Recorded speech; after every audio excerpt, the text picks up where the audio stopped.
오늘 말씀의 제목은 "어떻게 사랑해야 합니까?"입니다. 어떻게 사랑해야 합니까? 사실 오늘 설교는 좀 어렵습니다. 저에게 되게 어려운 설교예요. 왜냐면 사실 저도 어렵거든요.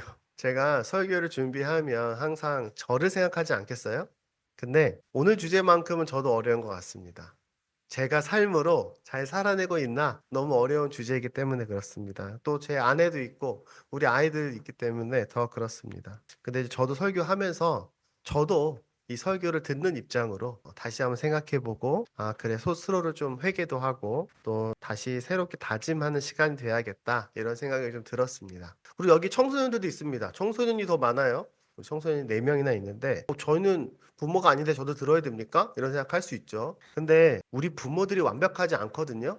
여러분 부모가 하나님이 아니니까 당연히 연약함이 있습니다.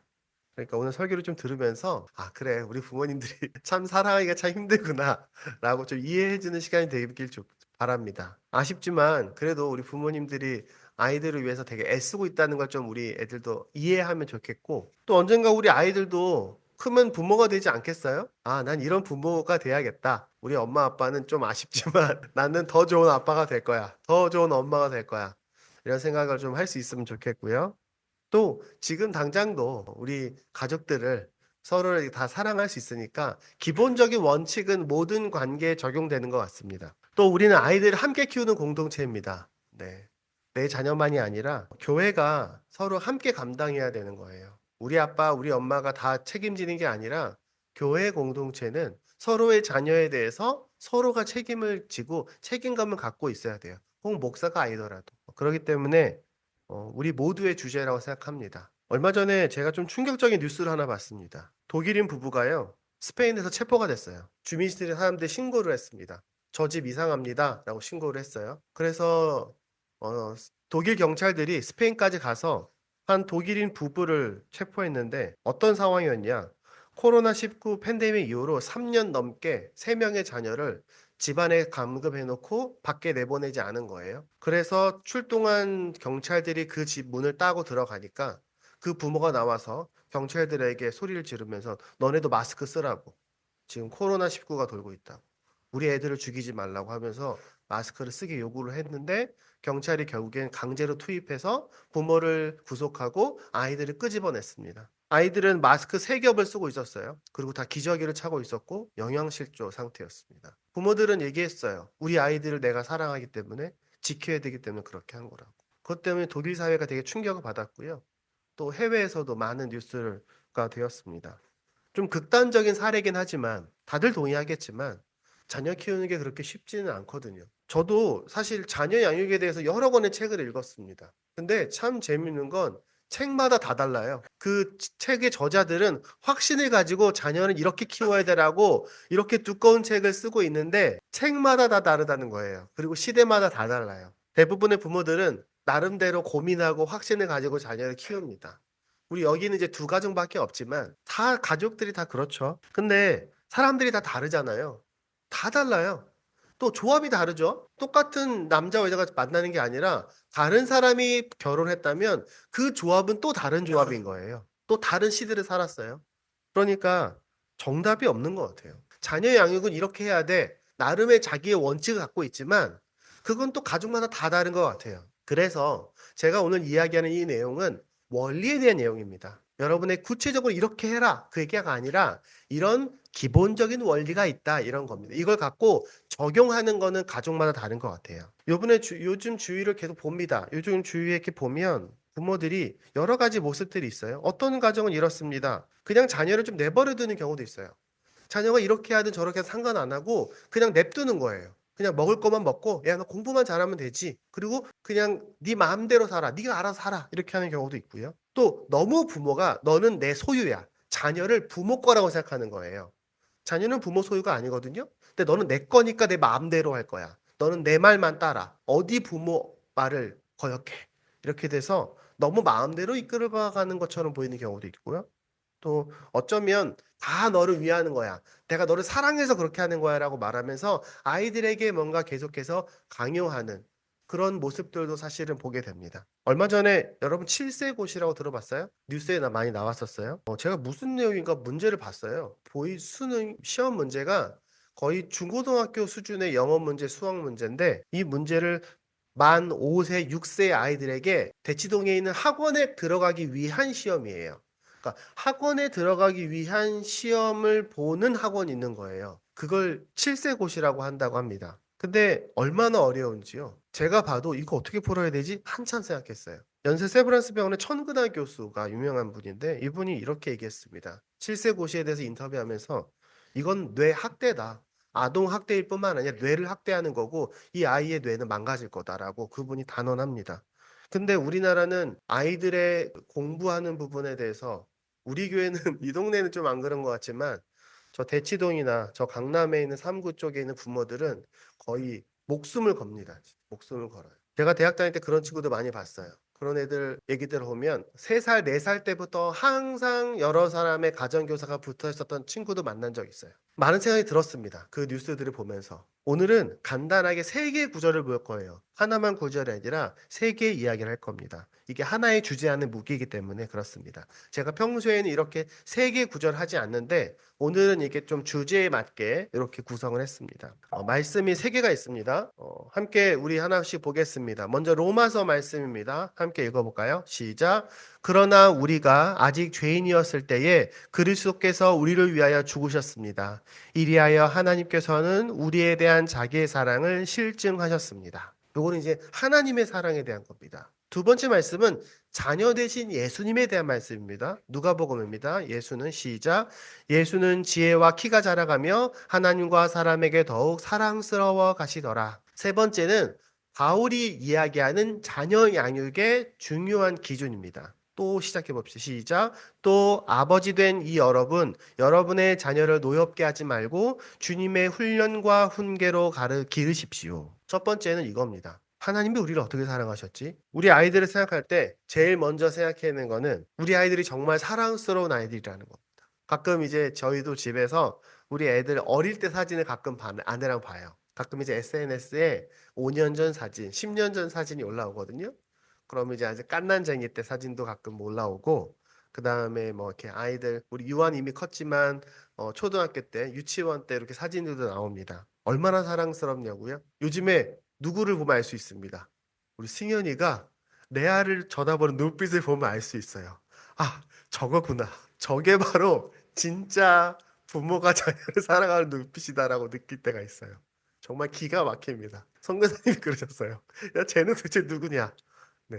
쟤는 도대체 누구길래 우리 레알이 이렇게 사랑해 주는 거냐? 근데 사랑하는 건 쉽지 않아요. 우리 부모님께 사랑을 받았을 거 아니에요. 사실 오늘도 우리 아버지께서 이렇게 들어와 계시지만 우리 부모님이 완전하지 않아요. 우리 여기 4명이 엄마 아빠가 있잖아요.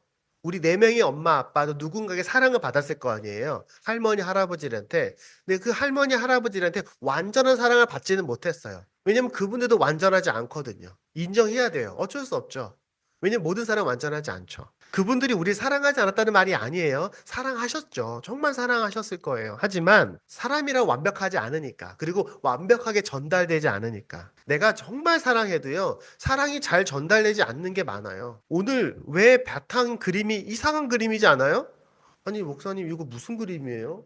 어떤 그림인가요? 스프에 이 그릇에 맛있는 스프를 담았는데 구멍이 숭숭 뚫려 있어서 스프가 줄줄 새고 있어요. 사실은 사람들이 사랑을 주고받을 때 이렇게 주고받게 됩니다. 왜냐면 우리는 연약하고 사람들은 진심을 다 알아주기에는 서로가 서로를 다 이해하지 못하기 때문에. 그래서 부모가 정말 정성스럽게 스프를 해서 자녀에게 주고 싶어도 아주 멀리서 이 스프를 가득 담고 달려서 자녀에게 전달되는 것과 같습니다. 그러면은 이미 스프는 식어버리고 스프도 많이 조금밖에 안 남아 있겠죠? 그러면 이렇게 생각하게 됩니다. 자녀는 이렇게 생각하게 됩니다. 왜 엄마 아빠는 나에게 이런 걸 줘? 왜 이렇게 다 식어 빠진? 이렇게 다 구멍이 숭숭 뚫려져 있는, 이렇게 다 조금밖에 주지 않는 거야? 나는 배가 고픈데? 근데 부모는 이렇게 생각하는 겁니다. 나는 이렇게 정성스럽게 스프를 가득 담아 줬는데 왜 얘는 이거밖에 안 먹어? 왜 이렇게밖에 배가 고프다고 계속 난리지? 사실요, 세상의 사랑이라는 게 그래요. 인정해야 돼요. 우리의 사랑은 제대로 전달되지 않아요. 그래서 원래 세상에 있는 사랑만으로 사랑을 내리사랑으로 주고받으면 세상의 사랑은 점점 줄어들게 되어 있어요. 그게 사실은 자연스러운 겁니다. 부부도 비슷해요. 여러분, 우리가 부부가 서로 정말 사랑하죠. 네, 저는 사랑한다고 믿어요. 하지만 그 사랑이 내가 기준이 되면 안 됩니다.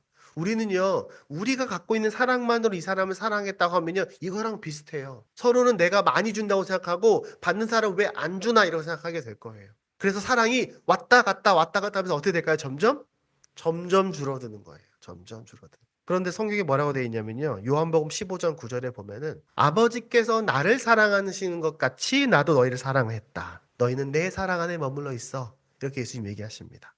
우리의 사랑의 기준은요. 내가 아니라 하나님이어야 합니다. 우리는 이렇게 질문해야 됩니다. 그러므로 하나님이 우리를 어떻게 사랑하셨습니까? 하나님, 우리가 이 아이들 어떻게 사랑해야 됩니까? 라고 질문하기 전에 뭘 해야 되냐면, 하나님 나를 어떻게 사랑하셨습니까? 라고 먼저 질문해야 돼요. 그게 먼저예요. 그 순서가 중요합니다.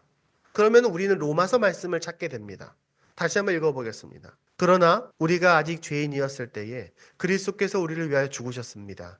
이리하여 하나님께서는 우리들에 대한 자기의 사랑을 실증하셨습니다. 사랑받을 자격이 없고 여전히 죄인이고 그렇게 아무런 조건이 없을 때에도 하나님은 목숨으로 사랑하셨습니다. 그게 바로 우리에게 가르쳐 주시는 하나님의 사랑의 기준이에요. 조건 없이 사랑하는 것. 사랑스럽지 않을 때에도 사랑하라는 것. 아까 우리가 찬양 가운데 불렀던 것처럼. 그 마음가짐을 포기하면 안 됩니다. 그럼 이렇게 할 수 있죠. 목사님, 그거 당연한 거 아닌가요? 당연히 우리가 우리 아이들을 사랑하죠. 근데 안 그래요. 여러분 솔직하게 손을 얹고 저도 저를 생각해 보면 자주 잊어버립니다. 얼마나 하나님 우리를 사랑하셨는지.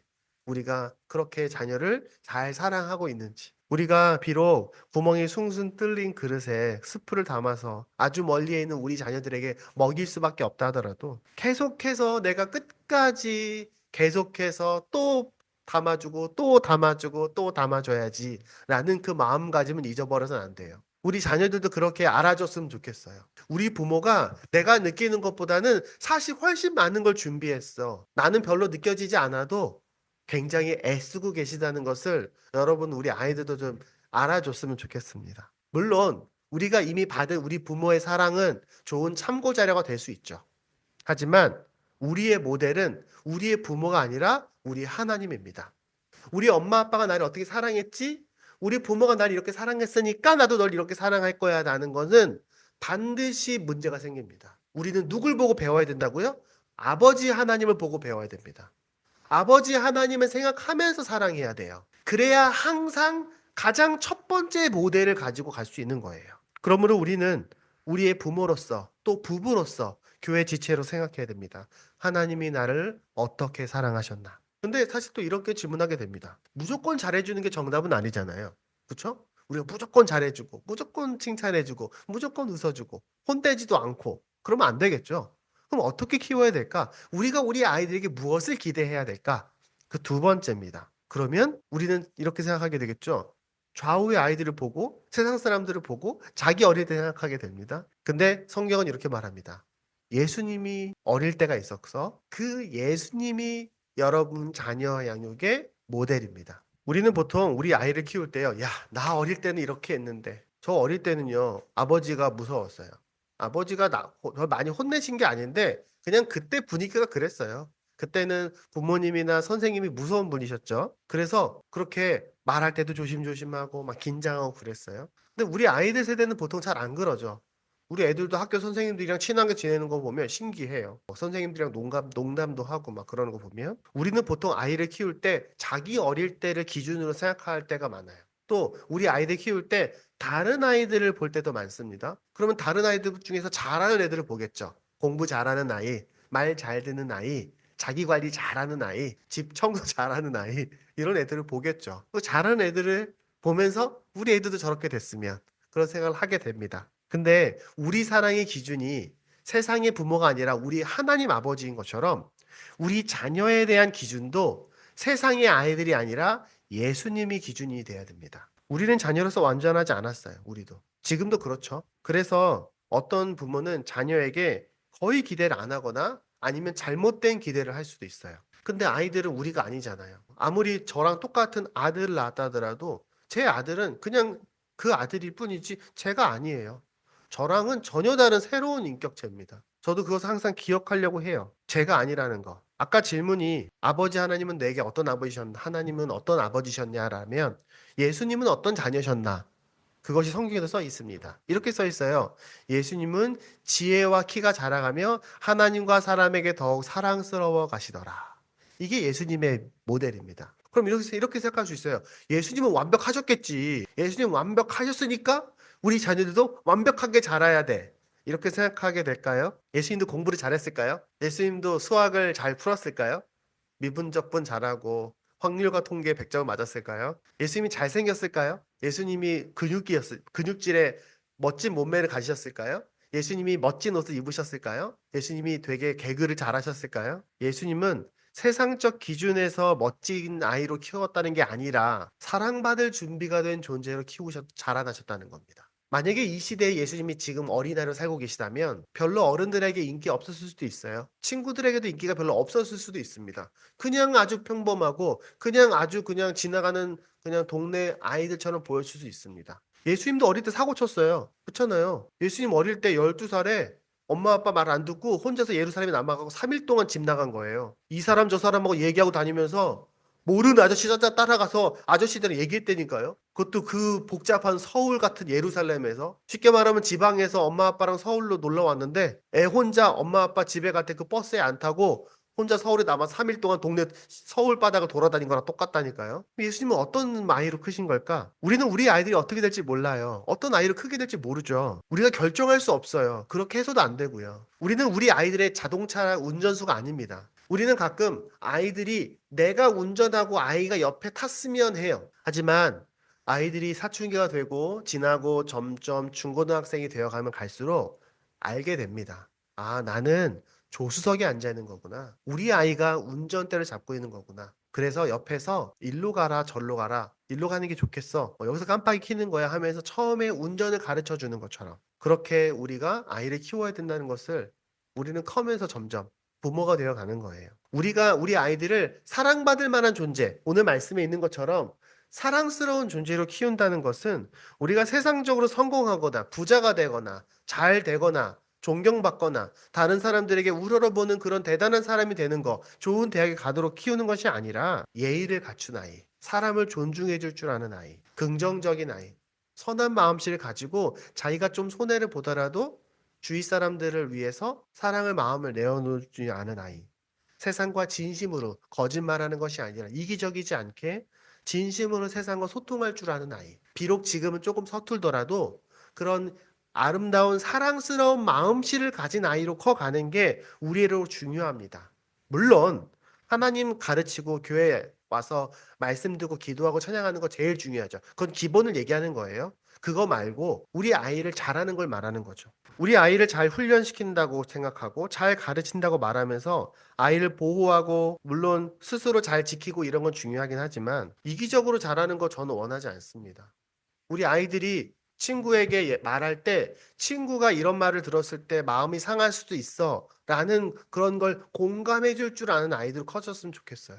우리 아이들은 아주 사소한 것도 소중하게 볼 줄 알고 아주 대단해 보이는 세상에 보이는 것도 그냥 심드렁하게 쳐다볼 줄 아는 그런 단단한 마음을 가진 아이들로 커졌으면 좋겠어요. 우리가 완벽하게 키울 수는 없지만 그런 사랑의 마음이 가득한 사랑받을 준비가 되어 있는 아이로 커가기를 바라고 그 방향을 위해서 노력하라는 겁니다. 예수님께서 우리의 자녀 양육의 기준이라는 겁니다. 우리 아이들도 생각해 보세요. 여러분 여기 4명 있는데 자기 스스로 점검하시기 바랍니다. 날 잘 자라고 있다? 잘 자라고 있다는 건 여러분 공부를 잘했나? 내가 이번에 시험 몇 점 맞았나? 그게 물론 그거 중요한데 그건 학교에서 중요한 거고 교회에 왔을 때는 나 사람들과 진심으로 소통하고 있나? 나 내 주위에 있는 사람들 우리 부모님과 내 가족들, 내 친구들의 이야기를 경청하고 있나? 나는 사랑을 주고받을 줄 알고 있나? 나 그거 배워가고 있나? 그것도 다 배워야 되는 거거든요. 연습해야 되는 거예요. 그거를 점검하기 바랍니다. 그럼 이런 질문 하게 됩니다.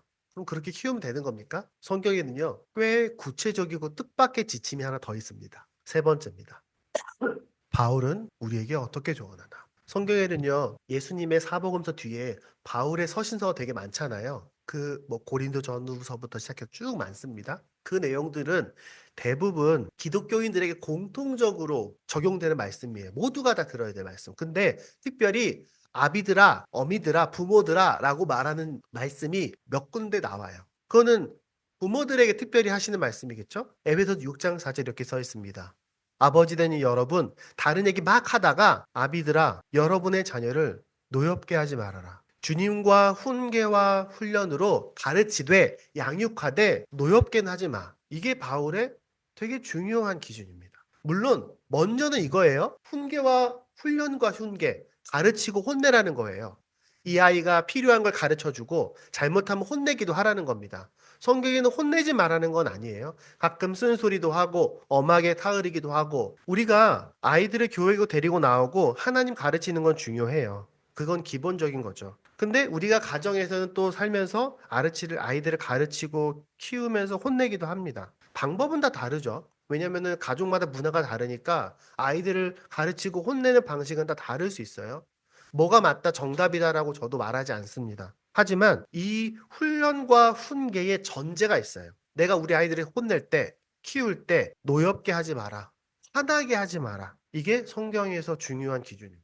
골로새서에 또 있어요. 어버이 된 여러분, 여러분의 자녀들을 격분하게 하지 마십시오. 그들의 의기를 꺾지 않아야 합니다. 아이의 마음이 꺾여버리진 않게 하라는 거예요. 혼낼 수 있죠. 근데 애가 완전히 꺾여버리게 하지 말라는 거예요. 물론 우리가 아이들 키울 때 가끔은 이렇게 기싸움 한다 이런 표현 하기도 하죠. 가끔은 아이가 자녀가 부모에게 순종하게 가르치는 거 필요해요.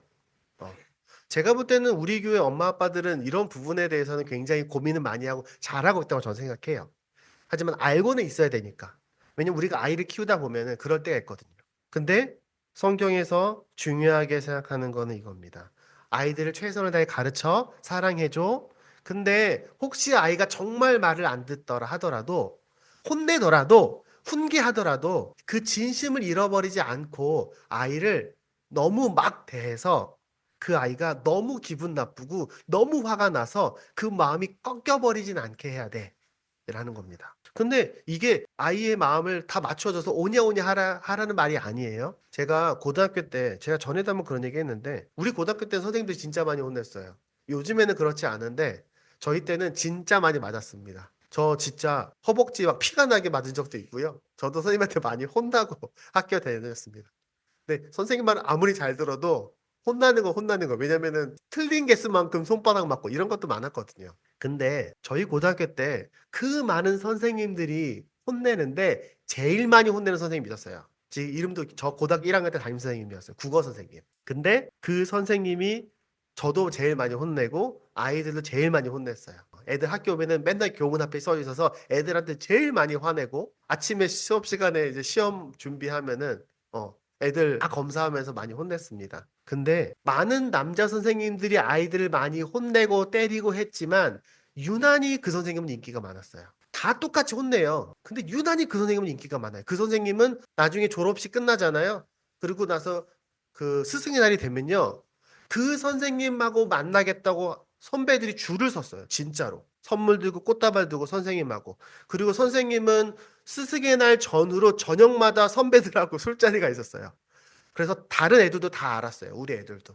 그 선생님들도 부러워했어요. 왜 애들은 저 선생님을 좋아하지? 선생님이 그렇게 애들을 때리고 괴롭히는데 그 선생님이 얼굴이 저는 아직도 기억나요. 그 선생님은 수업하실 때 애들을 때리면서 정말 정성을 다해서 얘기하세요. 얘들아, 너희가 정말 잘 자라야 돼. 정말 열심히 살아야 돼. 너희가 정말 바르게 커야 돼. 너희가 지금부터 이렇게 어른이 되면 이런 일이 될 텐데 하면서 그 선생님의 그 정성스러운 그 간절함들을 아직도 기억나요. 그래서 제가 예전에 얘기했잖아요. 그 선생님 수업 시간에는요. 그 우리 학교에 아침에 학교 와서 저녁 시간 학교 끝날 때까지 잠자는 애가 있거든요. 완전히 그 약간 깡패 같은 애들이 학교마다 다 있잖아요. 근데 분명히 제일 뒤에 구석에서 자야 되는데 국어 시간에는 안 자는 거예요. 그래서 제가 걔한테 물어봤어요. 야, 너 왜 안 자고 있어? 걔는 저랑 좀 친했거든요. 걔가 저한테 그렇게 얘기했어요. 아직도 기억나요. 나 국어 시간에는 못 자겠어. 선생님이 저렇게 열심히 하신 내가 어떻게 자? 나는 못 자겠어. 걔는 국어 시간에는 안 잤어요. 물론 공부를 잘했다는 건 아닌데 그냥 잠은 안 잤어요. 선생님께 미안해서 못 자겠다. 우리가 우리 아이들을 존중해주고 일관된 기준을 제시하고 최대한 대화와 설득을 통해서 아이들을 최대한 정성스럽게 키워야 됩니다. 우리는 가끔 아이들을 혼내기도 하고 가끔은 아이들을 기다려주기도 하고 하지만 그 모든 과정에서 아이가 화나지 않게 아이의 마음을 그래도 계속 생각하면서 해야 됩니다. 우리 교회 엄마 아빠들을 못하고 있다는 게 아니라 너무 잘하고 있는데 우리 아이들도 그렇게 생각하라는 겁니다. 여러분 나중에 엄마 아빠가 될 거예요. 그러면 진짜 머리끝까지 화가 날 때가 있을 수 있거든요. 그럴 때 생각하십시오. 성경이 우리에게 말하는 중요한 기준 중에 하나는 아이들이 화나게 하지는 마라. 우리가 이걸 기억합시다. 우리 아이들이 아직 자라고 있는 중이라는 것을 기억합시다. 저도 항상 생각해요. 아이들이 성인이 되기 전까지는요, 공사 중이에요. 골조가 올라가는 건물은 흉해요. 우리 옆에 있는 건물 여기 보세요. 여기 옆에 처음에 지금이야 잘 가르놨지만 그리고 요즘이야 먼지 안 나게 이렇게 요즘엔 잘 해놓거든요. 옛날엔 안 그랬어요. 옛날에는요 나무판하고 그 먼지 날리고 막 땅땅땅 소리도 다 들리고 주변 사람들에게 피해를 많이 줬어요. 공사할 때는. 요즘에 저렇게 다 막아놓지만 아이들은 아직 저렇게 공사하는 시기라는 것을 기억해야 됩니다. 그리고 사랑과 격려와 축복이 제일 많이 필요한 시기예요. 제가 되게 재밌게 봤던 우리 아이들과 봤던 만화 중에 인사이드 아웃이라는 만화가 있어요. 여러분 뭐 보셨을 수도 있고 안 보셨을 수도 있는데 그거는 이제 사춘기 어린이의 마음속을 표현한 애니메이션이에요. 그래서 그 아이의 마음에 이렇게 들어가잖아요. 그러면 그 안에는 아이의 마음에서 중요한 주제가 있는 섬이 나와요. 그래서 가족섬, 우정섬, 그다음에 아이가 좋아하는 운동인 하키섬, 엉뚱섬, 정직섬 이렇게 5개의 섬이 나옵니다. 근데 그 이야기가 끝나게 될 때 어떻게 되냐면은 그 섬이 전부 무너집니다. 전부 무너져요. 박살이 나요. 왜 그런 일이 일어났을까요? 사춘기가 된 거죠. 아이가 사춘기가 될 때 그렇게 예쁘게 꾸며진 5개 섬들이 전부 다 박살이 나고요. 다시 하나하나 짓습니다. 더 아름답고 더 튼튼하고 더 완성된 섬을 짓습니다. 그렇게 어른이 되어 가는 거예요. 그 만화를 보면서 생각했어요. 아, 그래, 맞아. 그 만화 영화가 굉장히 심리학자들이나 그런 그 관련된 전문가들이 굉장히 많이 고민하고 프레임을 짰다고 들었습니다. 우리가 중학교쯤 되면요, 우리 아이들에게 그런 일들이 일어나요. 이제 우리 교회는 또 그래, 여기 있는 사람들은 좀 지나갔는데, 우리 지금 밖에 있는 저 꼬마들은 이제 그런 날들이 슬슬 오고 있는 것 같아요. 그럴 때 우리는 좋은 건축 재료를 제공해야 돼요. 그 건축 재료는 학교 공부만이 아니에요. 부모의 사랑, 돌봄, 가르침, 혼냄, 가끔은 따끔한 말, 엄한 이야기, 또 중요한 삶의 여러 가지 지혜들, 부모의 모범, 이런 것들이 좋은 건축 재료가 될 겁니다. 그리고 청사진을 보여주는 거죠. 말씀을 가르치고, 기도해주고, 이러면서 아이들에게 좋은 건설의 청사진을 보여주면서 계속 격려해 줘야 됩니다. 혹시 중간에 잘 안 되더라도, 혹시 한쪽이 건설을 하다가 한쪽이 무너져도 다시 또 골절 올리면 돼. 라고 응원해 주는 게 필요합니다. 우리가 이렇게 건설하고 있는데 아직도 짓고 있는 중인데 왜 아직도 안 지었냐고. 왜 아직도 시멘트 냄새가 나냐고. 왜 내부 인테리어는 안 했냐고. 이거 꽃병은 어디다 갖다 놓을 거냐고. 왜 청소 안 했냐고. 공사하는 아저씨들한테 혼낼 수 없잖아요. 애들도 마찬가지예요. 우리 아이들도 알거든요. 그런 사랑의 건축을 함께 해 나가야 됩니다. 말씀을 맺겠습니다. 다시 한번 말하지만 구체적인 방법은요, 집집마다 다 달라요. 그러니까 뭐가 맞다 틀리다라고 말하기는 어렵습니다. 다만 고민을 해야 된다는 거예요. 기도하면서, 기도하면서. 하나님이 우리에게 사랑하신 그 사랑으로 사랑해야지. 또 예수님처럼 세상의 기준이 아니라 사랑받을 수 있는 아이로, 사랑하고 사랑받을 수 있는 아이로 키워야겠다. 또 좀 혼내기도 하고 하지만 그래도 존중해주고 너무 큰 상처를 주지 않는 것이 중요하구나. 왜냐하면 우리도 여전히 부모로서 완벽하지 않고 자라가고 있기 때문에 그렇습니다. 생각해보면 10년 전에 저도 되게 어설펐어요. 지금은 10년 전보다는 조금 더 많이 알고 있는 것 같습니다. 좀 더 경험이 있는 것 같고요. 그리고 마지막으로 우리는 결국 하나님을 믿어야 됩니다. 우리의 경험과 눈에 보이는 것을 믿는 게 아니라 이 아이를 사랑하시고 이 아이가 죽을 때까지 함께 하실 하나님을 믿어야 돼요. 내 지금 눈에 보기에는 어떠하든지 그것이 중요한 기준이 아니라 하나님의 기준. 성경에 이렇게 써 있습니다. 나는 심고 아볼로는 물을 주었습니다. 그래서 바울이 하는 말이에요. 그러나 하나님께서 자라게 하셨습니다. 자라게 하는 분은 하나님이에요. 이 말씀은 교회에 대한 말씀이지만 자녀 양육에도 동일하게 적용된다고 생각합니다. 우리 아이들을 자라게 하는 분은 하나님이에요. 우리가 보지 않을 때에도 하나님이 우리 아이들을 키우고 계셔요. 아이들이 자라고 있다고요. 어느 날 우리 아이들이 멋진 어른으로 자라 있을 거라고 저는 확신합니다. 그날은 꿈꾸면서 우리가 사랑하기를 멈추지 맙시다. 우리 아이들의 미래는 하나님이 책임지실 것이고 그 아이들의 열매는 하나님이 기쁘게 취하실 겁니다. 함께 기도하겠습니다. 기도할 때에 우리 어른들은 우리 아이들을 그런 마음으로 더 사랑하게 해달라고, 그리고 또 어제보다 내일 더 잘 사랑할 수 있게 우리가 부모로서도 좋은 부모로 더 점점 더 성장하게 해달라고 그렇게 기도합시다. 그리고 또 우리 아이들도 하나님 우리의 부모가 저희를 더 잘 사랑할 수 있도록 도와달라고 기도합시다. 우리 엄마 아빠가 저를 더 잘 사랑할 수 있게, 그리고 나도 엄마 아빠를 더 잘 사랑할 수 있게, 그리고 그렇게 잘 자라게. 지금 내 모습이 완벽하지 않지만 하나님을 믿고 하나님이 잘하게 하고 계신다는 것을 우리가 서로 함께 믿으면서 기도하기 원합니다. 함께 기도하겠습니다.